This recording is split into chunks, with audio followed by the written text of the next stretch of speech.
Time হচ্ছে 9:30, বৃষ্টি শুরু হয়ে গেছে। আজকে আর অফিসে যাওয়া হবে না। হ্যাঁ, করছি কোলে। তো ইচ্ছে করছিল কিছু ভালো খাবো, মানে একটু স্পাইসি স্পাইসি কিছু। তো বরকে পাঠিয়েছিলাম খাসির মাংস আনার জন্য, কিন্তু ওই যে কপালে না থাকলে কি করে হয় বল, কি করে পাবো? তো সে একটা কথায় আছে না, কপালে নাইকো ঘি ঠকঠকালে পাবি কি, সেরকম একটা ব্যাপার। তো পাইনি, আজকে কোথাও কাটছে না। আমাদের এখানে সব দিন পাওয়া যায় না, অন্য পাওয়া যায়, কিন্তু অরিজিনাল যে খাসি মাংসটা সেটা সব দিন পাওয়া যায় না। যেহেতু রবিবার দিনটা কাটে, আর রবিবার দিন আমার একটা বিশেষ কাজ ছিল, তো সেজন্য ঘরে থাকতে পারিনি, একটু বেরিয়েছিলাম। তো ভাবলাম যে আজকে যেহেতু ছুটি নিয়েছি, তো সেহেতু আজকে কিছু ভালো মন্দ খাওয়া দাওয়া করবো। তো ফোন করে বললো দুর্ভাগ্য পাওয়া যাচ্ছে না। তা আমি বললাম ছেড়ে দাও, তাহলে চিকেন নিয়ে এসো।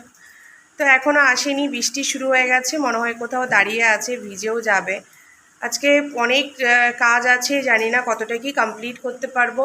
রান্নাবান্না, কাঁচা ধোয়া তো রয়েছেই, জামা কাপড়গুলো ওই পাখার তলার দিয়েই শুকোতে হবে, কেন কি রোদ টোদ তো আর উঠবে না। তারপরে আজকে আবার একটু বাজার যাওয়ার আছে।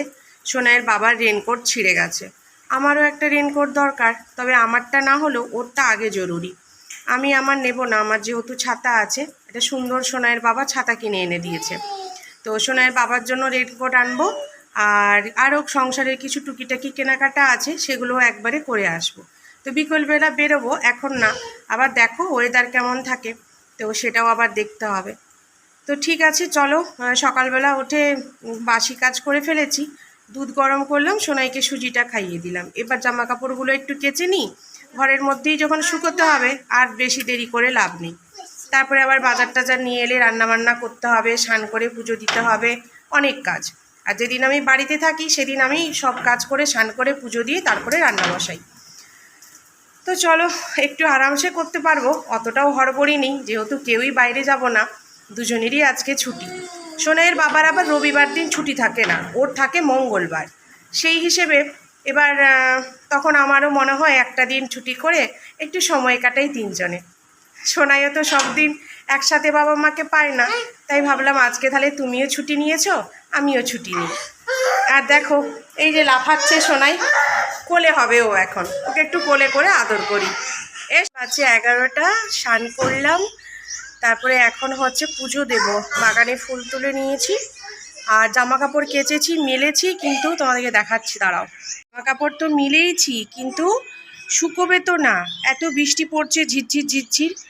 তো কিছুক্ষণ রেখেছি, তারপরে ঘরে পাখার তলায় দিতে হবে। তাড়াতাড়ি করে পুজোটা করে নিই, করে নিয়ে এবার রান্নাবান্না করতে হবে, খেতে হবে, পেটে খিদেও পাচ্ছে। এই ছুটির দিনগুলোতে আমার জলখাবার খেতে খেতে অনেক দেরি হয়ে যায়। পেঁয়াজের বেসন দিয়ে পেঁয়াজ পকোড়ি বানিয়েছি, তো বরের খাওয়া হয়ে গেছে, বর সোনাইয়ের সাথে খেলছে, আমি এখন পুজোটা করে তারপরে খাবো।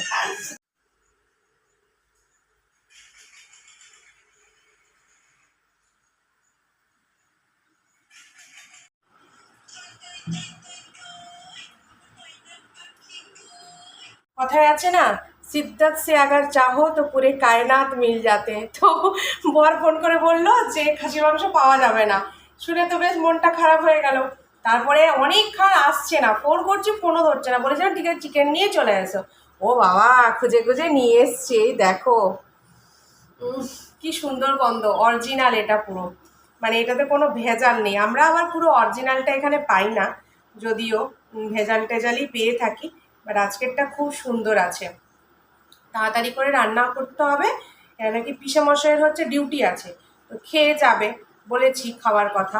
তো চলো তাহলে রান্নাটা করে নিই ঝটপট করে, আর এদিকে জলগুলো ভরে নিচ্ছি।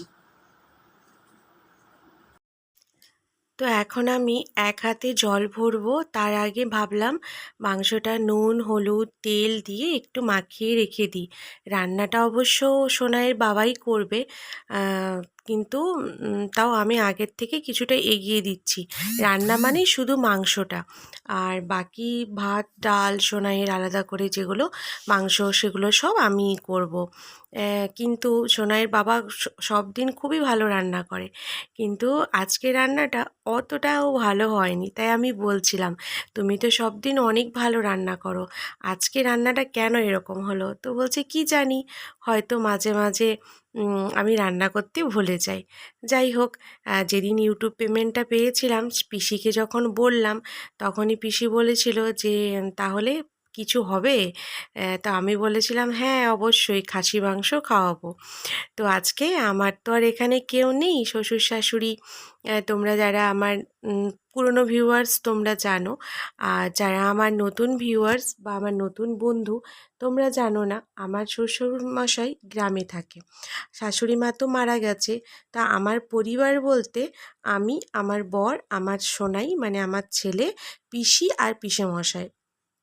তো আমার সুখ হোক, দুঃখ হোক, কষ্ট হোক, যাই হোক না কেন, এই দুটো মানুষকে নিয়েই আমি থাকি, আমার পিসি আর পিসেমশাই।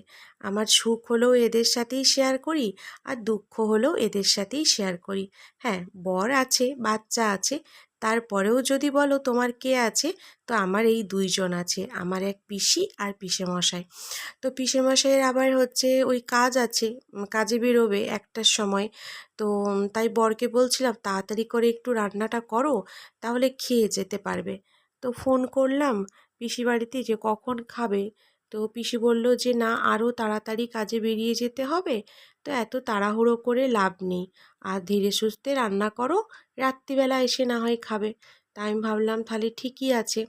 আর আমার বরমশাই রান্না করলে আবার তাকে পুরো রান্নাঘরটা ছেড়ে দিতে হয়, যেহেতু একটু মোটাসোটা মানুষ তো, আর আমার রান্নাঘরটা ভীষণ ছোট জানো। তো দেখো বন্ধুরা, এই হচ্ছে খাসির মাংস, এটা বরের, বর বেশি পছন্দ করে তাই বড় বাটিতে দিয়েছি, আর এটা আমার, আর তার সাথে পেঁয়াজ, কাঁচা লঙ্কা। উফ, আজকের খাবারটা পুরো জমে যাবে। বৃষ্টি পড়ছে, বাইরে জামা কাপড় মিলতে পারবো না, সব জামা কাপড় ঘরের মধ্যে সিঁড়িতে পুরো মিলে দিয়েছি। আজকে আর টেবিলে বসে খাবো না, আজকে ভাবলাম চলো মাটিতে বসে খাবো, কেন কি টেবিলে বসে তো রোজই খাই বলো, অফিস গেলেও সেই টেবিলে বসেই খেতে হয়, আর ঘরে বসে পালতি মেরে এরকম বাবু হয়ে মানে আর কি এভাবে এভাবে বসে খাওয়ার মজাই একটা আলাদা। তো ভাবলাম চলো আজকে অনুভব বসে খেয়ে নিই। সোনাইয়ের খাওয়া হয়ে গেছে, এই যে সোনাই ঘুরছে, সোনাই হাই বলো সবাইকে। তো সোনাই এখন ওই গাড়িটার মধ্যে মুড়ির টিন বসিয়েছিল, তারপরে বলছে মা আমি বাজার যাচ্ছি বলে খেলা করছিল। তোকে খাইয়ে দিয়েছি, আমরা খেয়ে তারপরে ওকে নিয়ে ঘুমোতে যাব। তো চলো আগে খেয়ে দিই। ও চলো, রেডি হয়ে গেছো না? চলো চলো, দেখো কি অবস্থা। দুপুরে খাবার দুপুরে খাবার খাওয়ার পর আর তোমাদের সামনে কথা বলতে পারিনি। তো এখন এই যে একটু রেডি সেডি হয়ে যাচ্ছি বাজারে, কিছু সংসারে এমনি কেনাকাটি রয়েছে। সোনাইয়ের বাবা আর সোনাই এই যে গাড়ি দাঁড়িয়ে আছে, তো চলো সঙ্গে থাকো।